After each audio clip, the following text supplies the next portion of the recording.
Yeah.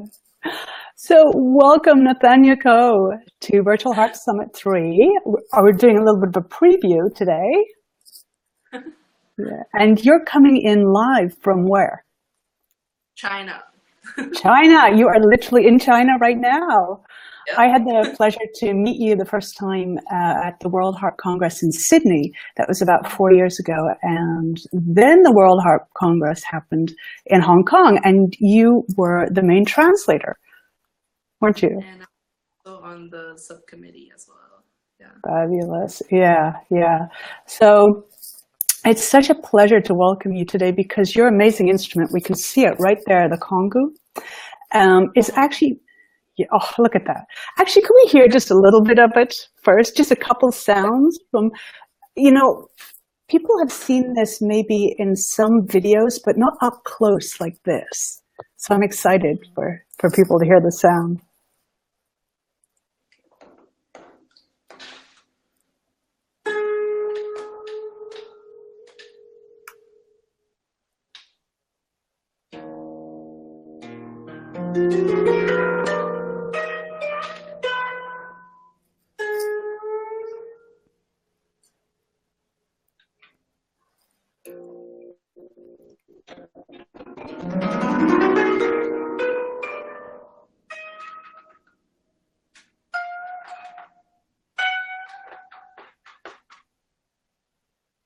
Yeah, I kind of just made that up. It's like a kind of like an improv thing. I want people to listen to like the tremolos.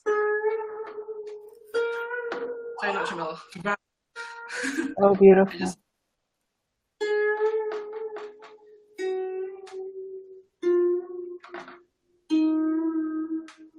Like every time I play the Konghou, this technique amazes me. It's like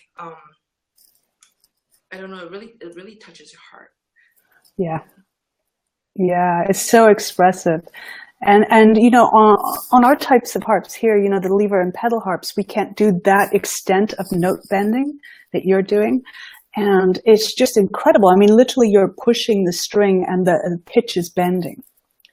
So yeah, I'm so amazed by it. So at virtual, go ahead. Sorry, I'm just gonna bit of a low note for you guys. Like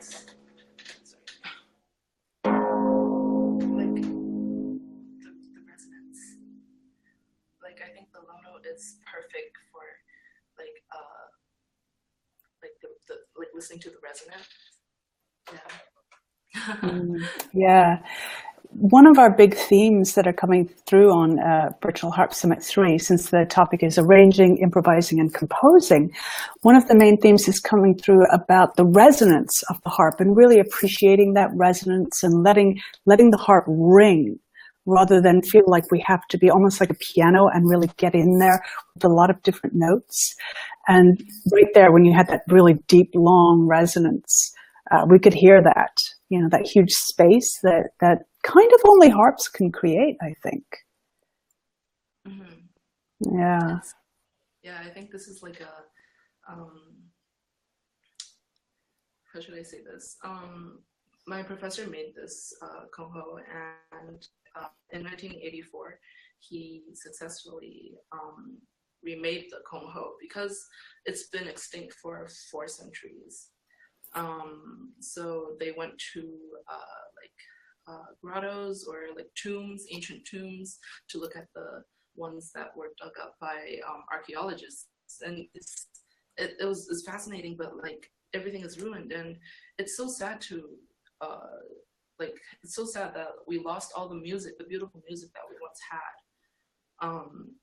So in Canada, I opened my first solo concert, which is also the premier one for a whole solo concert in Canada, and I named it like Music on Earth from the Silk Road, because I actually want people to hear the music once again.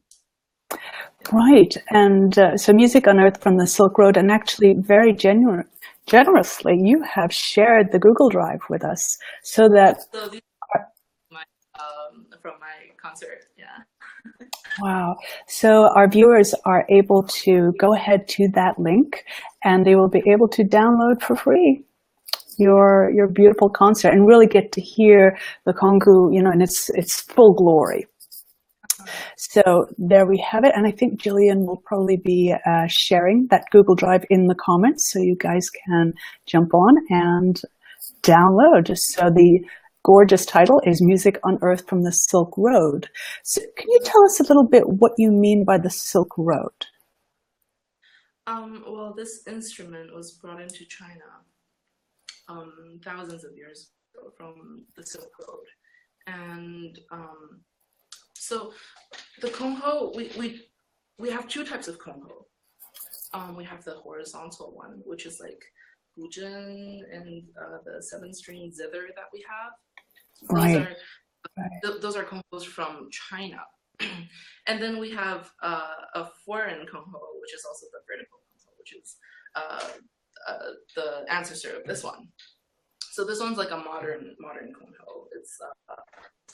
It's my teacher combined a lot of different, like, I guess he got inspiration from many different instruments, and he tried to put it together to make it like a revolutionary harp, I guess. It's very hybrid. Yeah. And so because the Konghou was buried under the deserts along the Silk Road in the tombs, archaeologists found the remains next to like wizards or witches from the tribes back then along the Taklaman Desert. And the Konghou was originally an instrument that was used for ceremonies, like when a royal family passes away, they would have to contact the heavens through the Konghou. Like they would play the music and say, "Hey, we're sending someone up there, and please, you know, just take care of them," and you know. And so the main reason the Konghou was lost was because the emperor loved it so much. He made it like he forbid all commoners from playing it, and it was like an imperial instrument. And so soon the music was lost, and nobody could hear it, you know, because there were all the wars going on and stuff. And so you're really part of this huge revival of the Konghou. Mm-hmm. Yeah, and in your workshop, and you have a fabulous epic workshop that you have shared with us. You're going through some of the history of the Konghou, and then you're also sharing a lot of the types of scales that have been used along the Silk Road and then brought into Chinese music, as well as some of the effects that happen in Chinese music. And we can use these in all types of music, actually, to give extra expression, or else we can go straight up with Chinese music and add that to our repertoire, which I think is gorgeous. It just works so beautifully on the harp. So I'm really looking forward for people to enjoy your workshop. I mainly talked about like there's the Chinese pentatonic scales, and then we have the mukam scales as well, because mukam music it's really similar to Arabic and Persian music, but it's also a big part of like Chinese music as well. So it's from the western region of China, and it's really amazing how diverse music is in China. There's because people mainly listen to like the pentatonic ones, they never realize that mukam is actually Chinese music as well. Mm-hmm. Yeah. This is just going to be such a wealth of information and inspiration for people. So again, I really recommend that everybody download Nathania's album, Music Unearthed from the Silk Road. In the comments below, Jillian has very kindly given you the Google Drive. So you just go right there and download it right away. Pretty fabulous. Nathania, how can people contact you? Facebook. Yeah. Yeah. So right there is Nathania's Facebook page, and you'll be able to see beautiful photos, videos, all sorts of things. Nathania is incredibly generous with her time and information as a pioneer. You know, I think that is especially important. because you really are reviving this instrument. You're really involved in both lever and pedal versions of this instrument, which I'm very curious about. And of course, anybody who hears this wants to play it. So if anybody does actually want to purchase a Konghou, then they could contact you, because you're good friends with all the current makers. It's a very young and old field, right? The instrument is really old, but the revival is new. Yeah. Right. Question happened right away. Diane, I've wanted one of these harps for 20 years now. Where do I purchase one? So, yeah, from Nathania, actually. I'll recommend to any like manufacturers. Like, I'll show you all the models of the Konghou, and like you can see which one you want, and I'll help you translate. Like, I'll just recommend you to like a manufacturer, and I can help you translate everything. Yeah. Cool. So that would be the place. Fabulous. So let's see. You've got this incredible history, and then you're bringing everything up to date now. Regarding the future that you see for the Konghou, where do you see it going? Well, we have ensembles. So we have a really big Konghou ensemble here in Shenyang. Right now we're in northeastern China right now, and we have an ensemble of around, I would say, it used to be 60 Konghou players, and now we have around 40-ish. Yeah, so 36 went to the World Harp Congress, and I mean, together the Konghou sounds amazing, like the lever and the pedal ones combined together. And also I see it going like a solo. It's like an amazing solo instrument as well. We can play like a variety of music. I personally believe that I don't want to categorize Konghou under Chinese music. I think this instrument belongs to the world. And that's what I've always been telling my professor as well. I'm like, this is the perfect instrument for world music. We can do all types of styles. Jazz, classical, a variety of folk music. And and also ensembles as well. Orchestras. I see this instrument going into orchestras as well in the future. That's one of my biggest dreams. Fabulous. I'm sure you can make it happen. Yeah. Yeah. And you actually give a beautiful demonstration of the Konghou itself, like showing the different parts of it. And there are actually 2 rows of strings for people who can't quite see at the moment. There's 2 rows of strings, and there's huge capacity for note bending.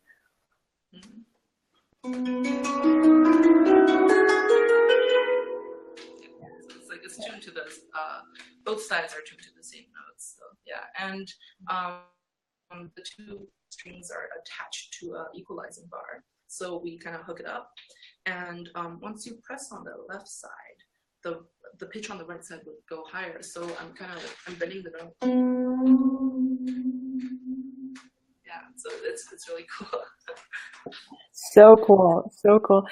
So Carol is saying, wow, just what I've been looking for. I am looking to put an ensemble together of improvising harps / plucked instruments from multiple cultures. Harp-guzheng, Guam, which I don't know, Koto, Paraguayan, mariachi harp, and now Konghou. If anyone knows folks in the Seattle area who might be interested, please send them my way. Well, Nathania, you're besides being in China, you also spend a lot of time in Vancouver. Yeah, so you might know someone in Seattle who plays Konghou. Do you? Seattle. Well, in North America. Let's see. I'm the only one in Canada right now. Wow. Harpist, there's an opening. There's an opening. Yeah.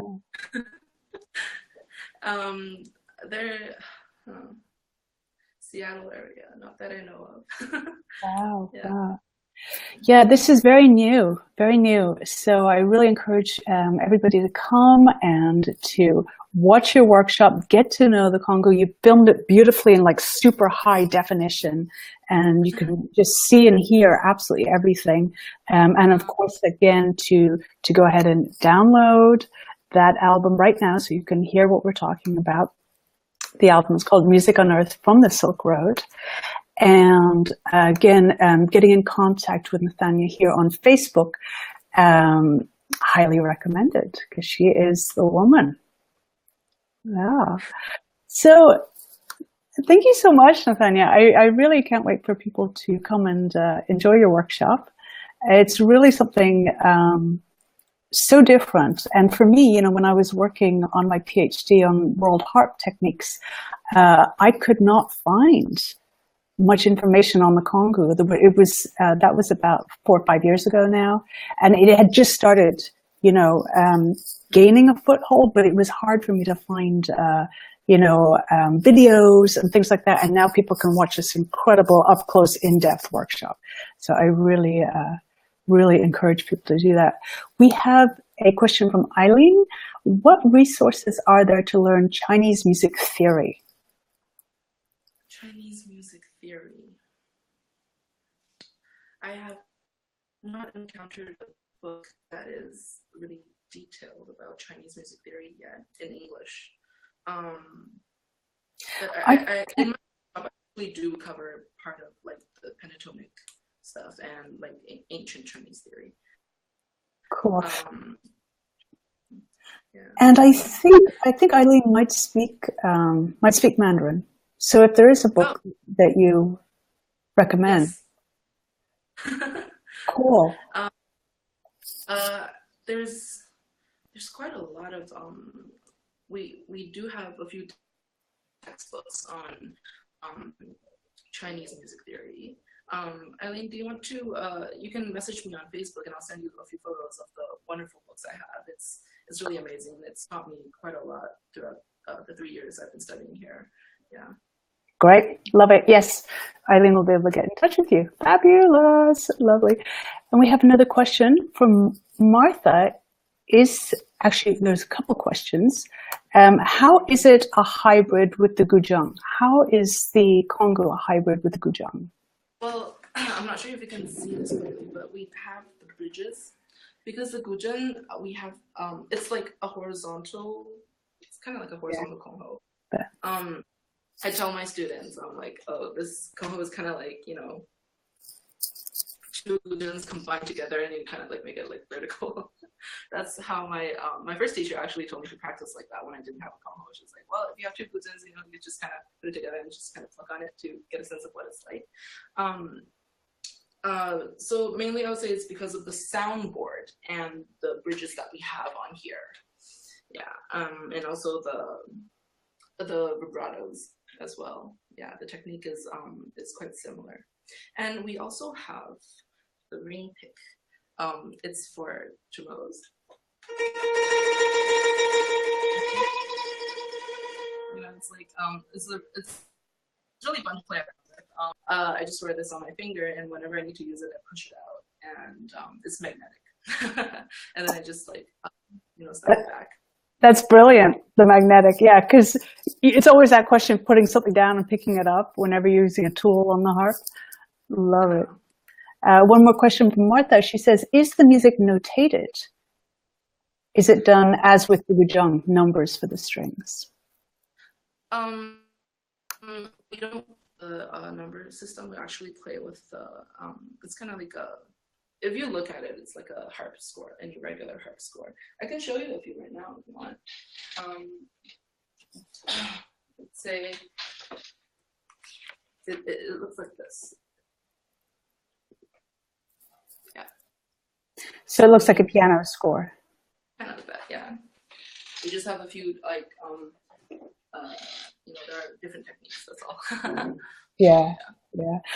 Wonderful. So let me remind everybody how you're going to get to see Nathania's amazing workshop and performances.